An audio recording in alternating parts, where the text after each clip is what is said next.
Today is International Women's Day, and in honour of this we're going to be discussing some of the issues that women face around the world, one of which is the tampon tax. Tampons are taxed at 5%. This is due to the fact that tampons are classed as luxury items. This tax is only placed on products or services that are deemed to be unnecessary or non-essential. Here is a list of some items which are not classed as luxury, but classed as essential.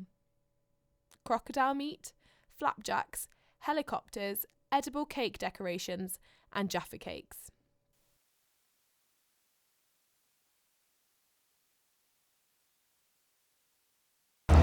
What would you consider to be more of a luxury?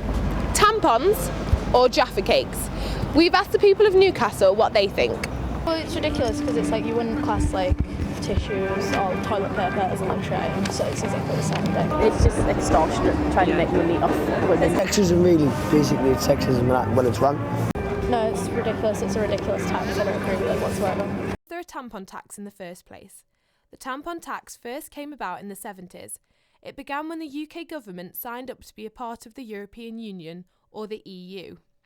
During its formation, tax rates for a whole range of different products were discussed, and it was decided tampons would incur a 17.5% tax. However, due to various protests, this was reduced down to 5% in 2000. But is this enough? Further campaigns now demand that the tampon tax should be axed completely.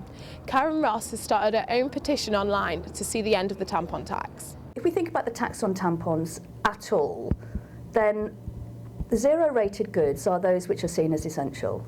I can't imagine anyone, woman or man, would say that sanitary protection is not essential. So if it is essential, it should be zero-rated.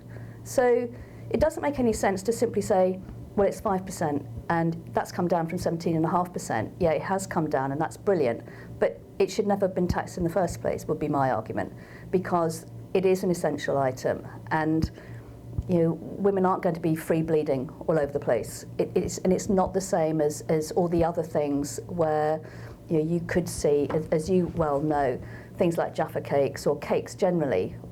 Those are luxury items, for many people. Tampons and sanitary protection, those things are not luxuries. So why can't we just get rid of it? Unfortunately, it doesn't work like that. Changing tax rates in the EU is slightly more complicated. Due to the makeup of the EU Commission, in order for something to change, all 28 countries involved must also agree. In the coming year, there is a meeting planned to discuss the EU taxation policy. This is where governments can bring up various topics and issues which they'd like to change, meaning that if David Cameron and his ministers decide to bring up the tampon tax, there may be more changes to come. Laurie Deitch, Northumbria News, Newcastle.